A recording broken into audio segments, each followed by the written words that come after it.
Hey, everybody. Welcome to the Sustainability in Motion podcast, brought to you by ED4S. We focus on the fast-moving sustainability world to help people better understand the sustainability environmental challenges that we face. I'm joined by Nawar Alsaadi, founder and CEO of Kanata Advisors and chief advisor to ED4S.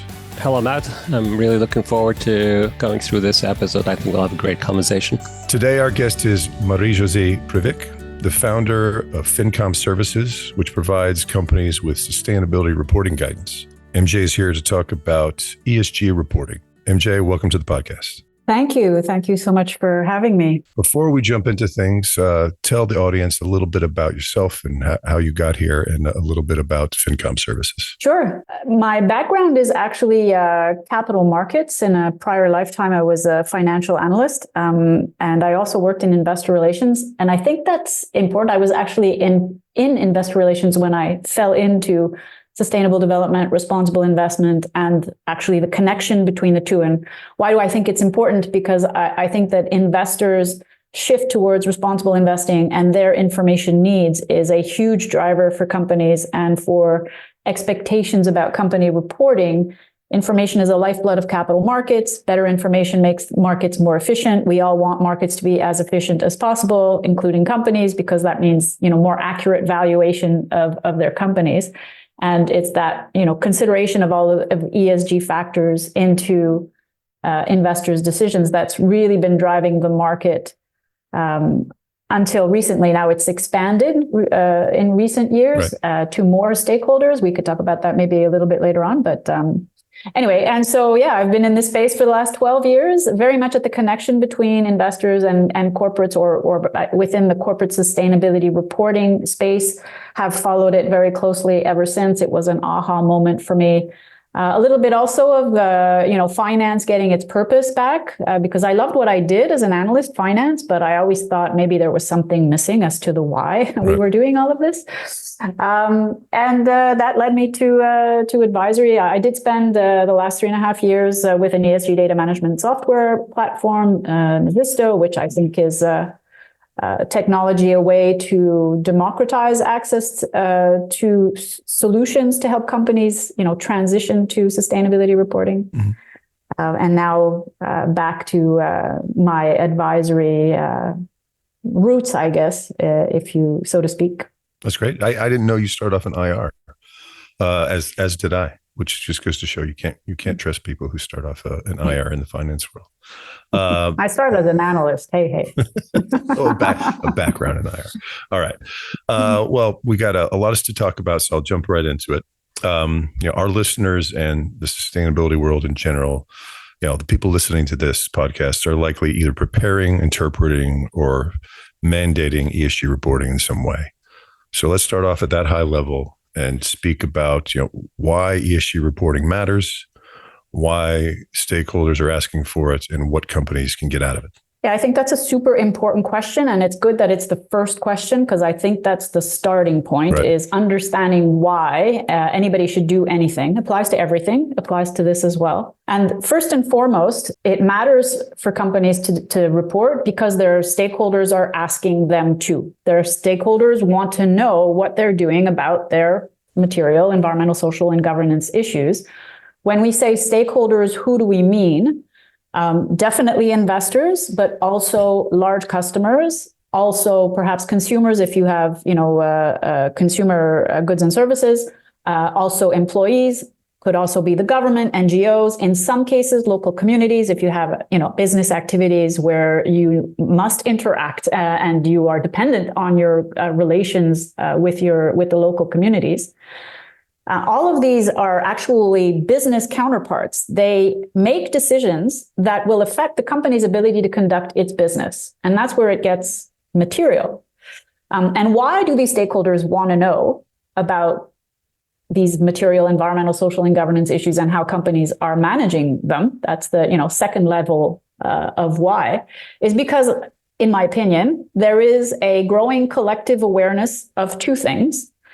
The first is that the explicit consideration of these material, environmental, social, and governance issues makes for better management of the business. as long as we're talking about material issues, material business issues, it really is connected to better managing the business, better managing risks, opportunities, and that translates to financial performance, which ultimately translates to valuation. And the second is that there's also a growing collective awareness that we are running into what I call, we're running into the wall ecologically and socially speaking, and that business as usual cannot continue because we are destroying the very conditions on which we depend to live and exist. And that applied to business means that companies need to start identifying, measuring, and managing the impact that their businesses are having on the ecosystem on which they depend to survive and to thrive. And that's where you start to talk about impact. And so the stakeholders care about that, collectively speaking, and that's why they're asking for more and more information about that.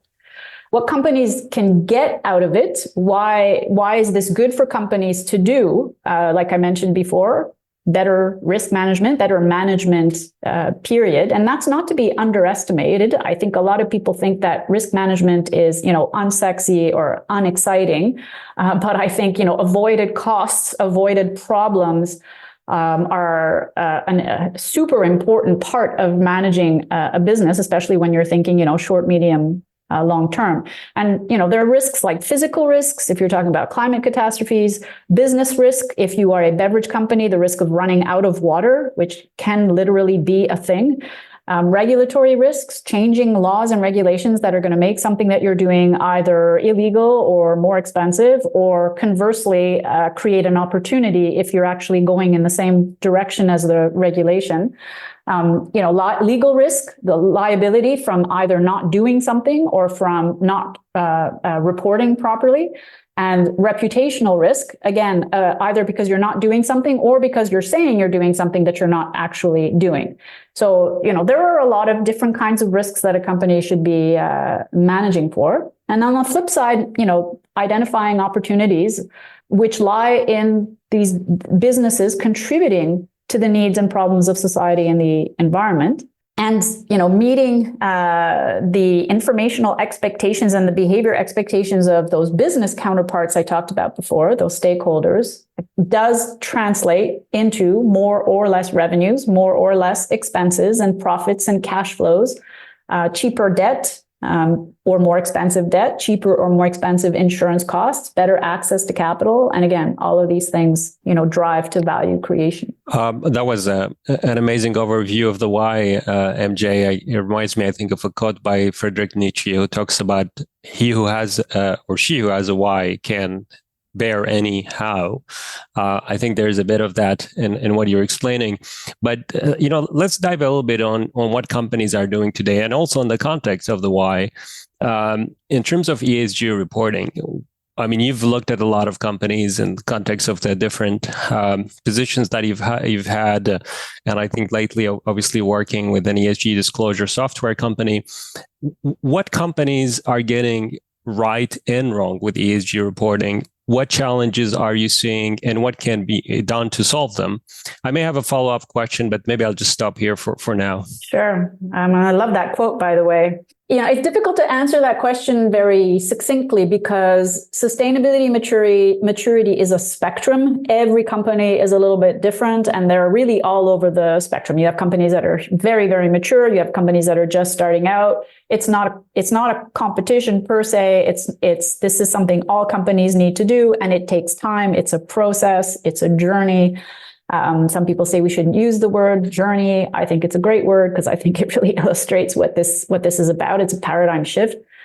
I'd say maybe the biggest hurdle is still very much a lack of understanding and awareness of what this is, what companies are being asked to do or expected to do, what that means for them. So just generally speaking, a lack of awareness. Companies that get it right are those that start to do something, even in the absence of perfect data, perfect information, or perfect clarity on, what exactly that's going to end up looking like.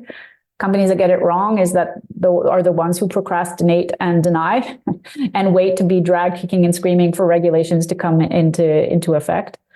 Another maybe common mistake or occurrence that we see is to see reporting as a compliance exercise, whether it's responding to an actual regulation or just complying with a customer or an investor asking you to do something, just to see this as, I'm doing it because I have to, or thinking that it's like a once and done. I'm going to put out a report, then I can go back to business as usual and they're going to leave me alone. This is a paradigm shift in how to think about business, how to manage a company, and also therefore about how to talk about its performance. Companies that get it right are the ones that embrace the change and understand what the real objective is. Companies that get it wrong are the ones that try to dispatch this very quickly and also, doing it as a separate activity. Reporting is a separate standalone activity from running the business and managing, their issues. And the third thing I would say that also happens is that for those companies that did start, that do get it and that are wanting to transition, and they usually have somebody on the inside that is embracing the change and would really like to do things for real.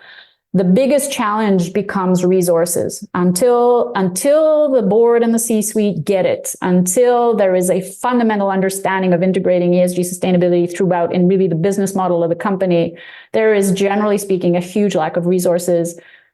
In terms of, whether it's people, whether it's technology, whether it's external advice to bring in, to fill in the gaps in learning and understanding until it can be internalized. And all of that obviously boils down to, budgets, capital allocation, money. But I think that's still a huge challenge for most companies.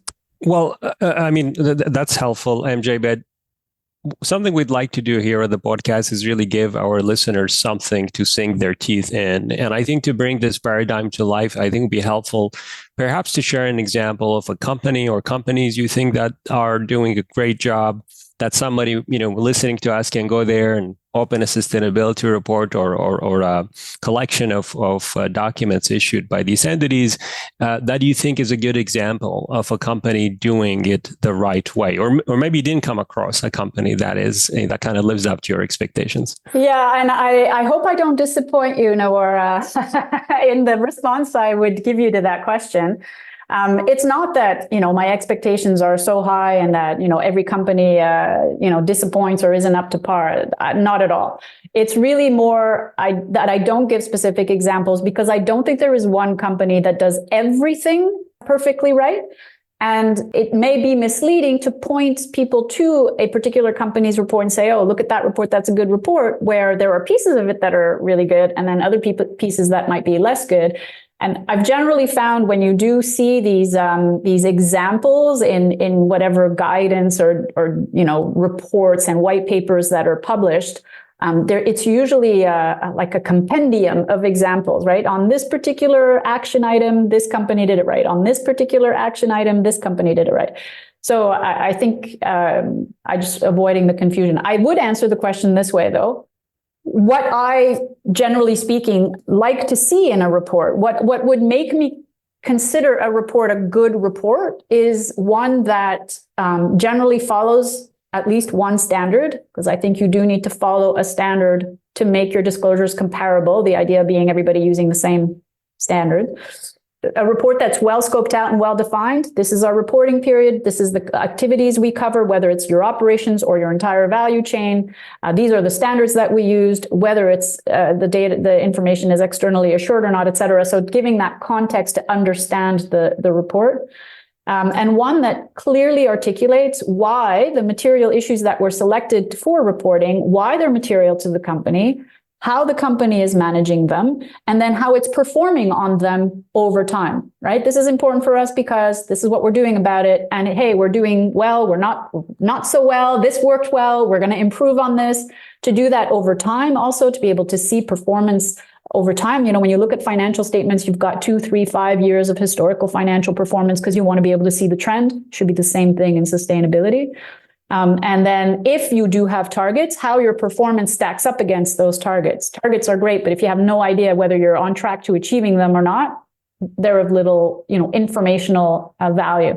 And then I would say I like a report if it's released, at the same time or close to financial reporting, because the two are interconnected on the same reporting period.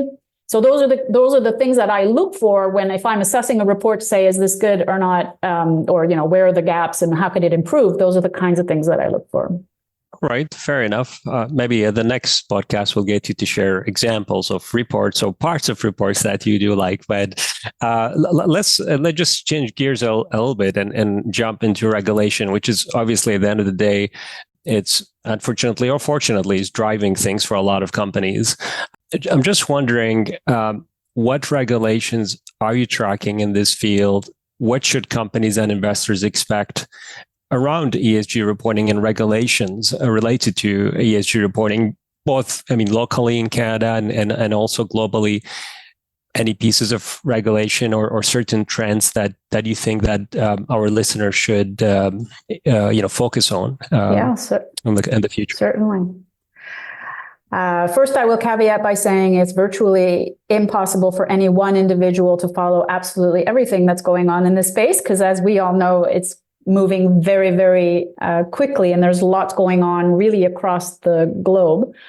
Personally, I follow very closely what's happening in Europe because I think they have the right idea. It's a very comprehensive set of policy initiatives that are targeting, capital allocation writ large, achieving, more sustainable activities, and regulating both investor behavior and corporate behavior, regulating behavior and disclosures. Very, very comprehensive set of regulation. So in particular, obviously, when it comes to reporting, the Corporate Sustainability Reporting Directive, the European Sustainability Reporting Standards, and all of what they are mandating. And I think the CSRD epitomizes what I see as the major trend or transformation in corporate sustainability reporting, which is going, from an essentially voluntary communications exercise to a regulated, standardized, audited, and digitized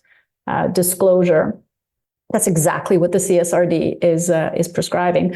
The other area of regulations I follow closely is what's happening with the IOSCO, which is the International Organization of Securities Commissions, which is the group of securities regulators, because they have made, some public statements about the need for more and better information, for widely available, comparable, reliable disclosures. That was the phrase that everybody in the G7, G20, SEC, IOSCO was Financial Stability Board was repeating.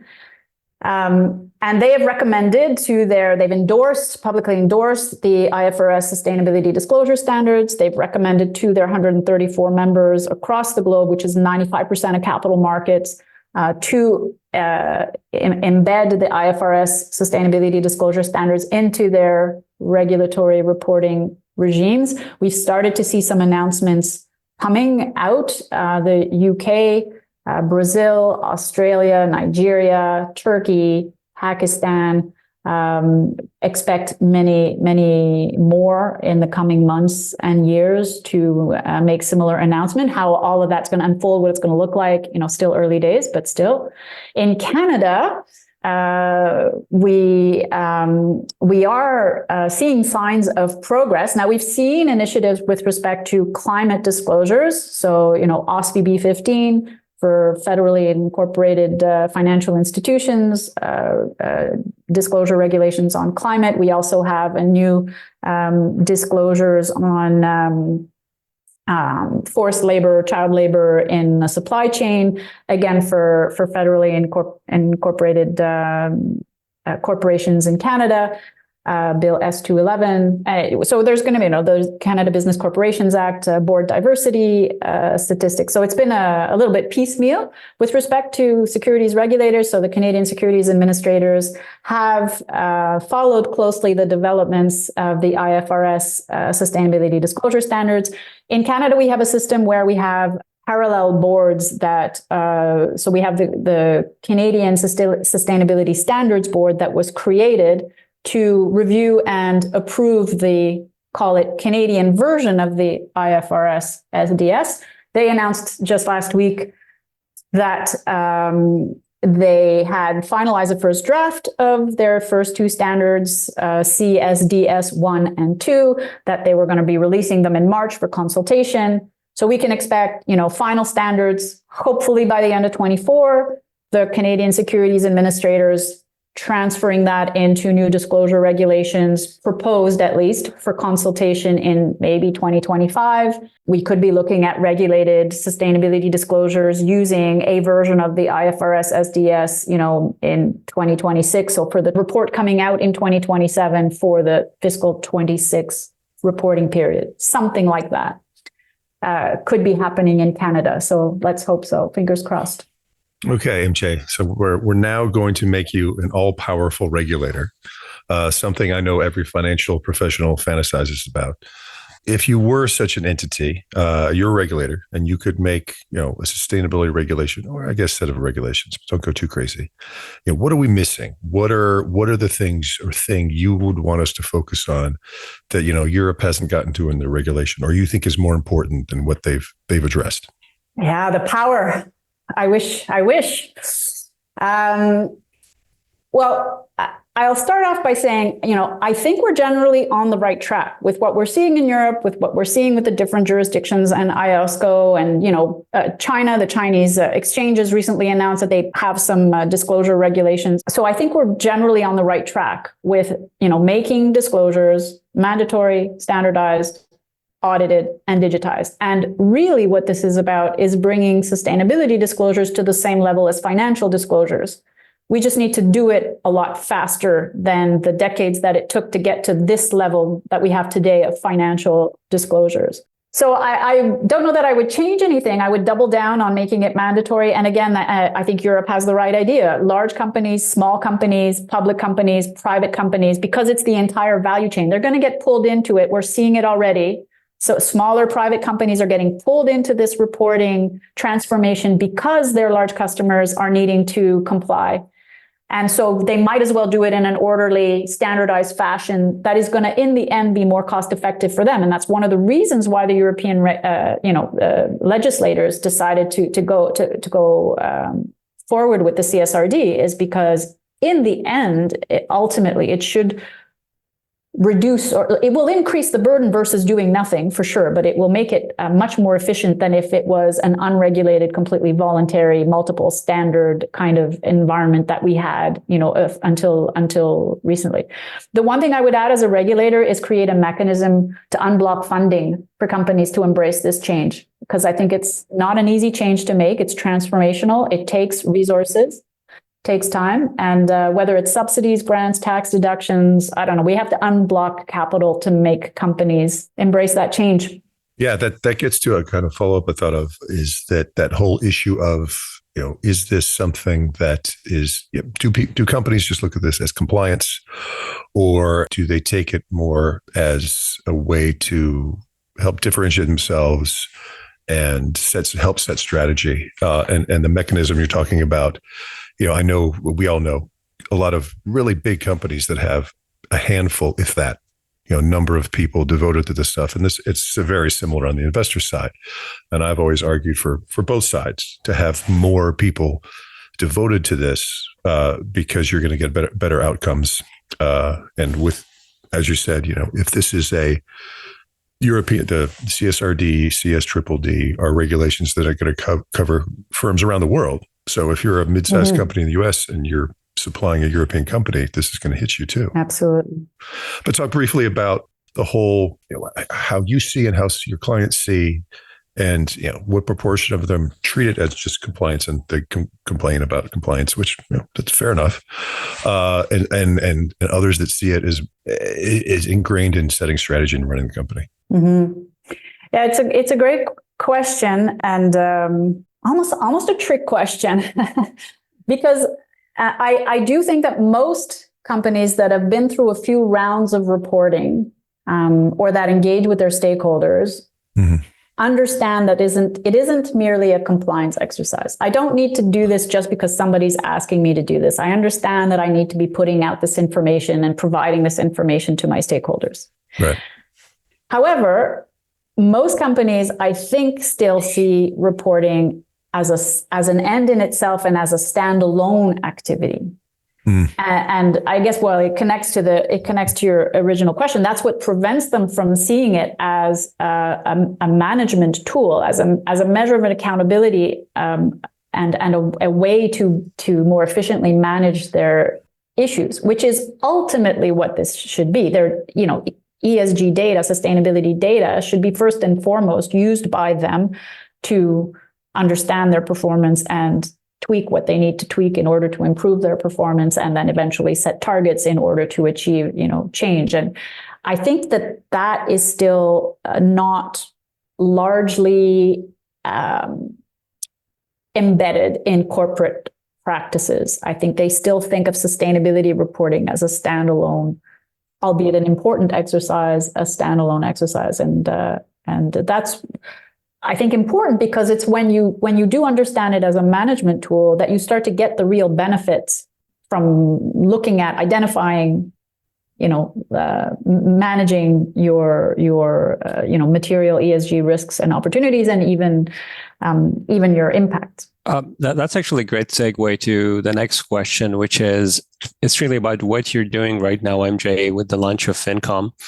Are you trying to help companies with exactly solving for that question, or are you helping them, or you plan to help them with the ESG kind of reporting compliance side? I think it'd be great if you can just give us a little bit more color of where do you come into play and what can Fincom offer its clients? Yeah, I appreciate the question. Happy to give you a little bit more color there. I think the companies need to first and foremost understand the why, because I think that's what will help them unblock the resources to actually do it. And also, when you understand the why, it makes change management easier. Change management is never simple, but it makes it easier. So part of my services is informational, understanding what you're being asked to do, why you're being asked to do it. What does that entail? And then the other part of my services is, okay, now what do you do? So tools, practical advice and tools to jumpstart reporting if you haven't started, improve your reporting if you've already started and you've already done a few rounds and you want to know, okay, how do I make it more fit for purpose? Fit for purpose being meeting the needs of your stakeholders, meeting the market demands for the information, but also eventually the regulatory requirements that you may already be facing or may be facing down the road. And that, that's for all kinds of companies, large, small, public, private, because again, private companies, may not be required, or they're not getting asked by investors, but they are definitely starting to get asked by their large customers. And I'm starting to see that we are replicating with this, second tier of companies what we experienced 5, 6, 10 years ago with the larger companies, which was myriad of voluntary, standards and or questionnaires coming at you left and right. And so companies had these multiple different questionnaires, no two quite the same, having to answer, to different stakeholders or, similar information, but not exactly the same, not really sure understanding what it is that they were trying to, or what they were supposed to provide. And I think we need to avoid repeating that mistake. So the solution has been, standardization. I think that's an important tool that we can, right away implement it throughout the value chain. So again, those small companies. And I've also always thought that I have a place in my heart for small, medium-sized companies. I was a small mid-cap analyst when I was an analyst in my first life. And if we believe that managing ESG issues, managing impact is good business, good for the company, good for the ecosystem, and it's creating value, why would it be the privilege of larger companies? It shouldn't be the privilege of larger companies. It should be for every company. Now, it has to be right-sized, and it doesn't have to be particularly complicated. I think companies can start relatively simple with whatever resources they do have available. Like, granted, we talked about resources. I think there needs to be an allocation of resources to do more and to do better. But its size should not be a prohibitive factor in embracing the paradigm shift and getting value out of it. Well, thanks, MJ. That was a lot of great stuff. And I know our listeners have gotten a lot out of it. Thanks again. My pleasure. Happy to be here. Well, everybody, this concludes our episode. And again, thanks for listening. Feel free to reach out to us and let us know topics you think we should discuss. Nawar and myself and MJ are all very active on LinkedIn. So you can reach out to us in that way and other social media platforms. And if you want to reach out to ED4S itself, feel free to do so. Take care. See you next time.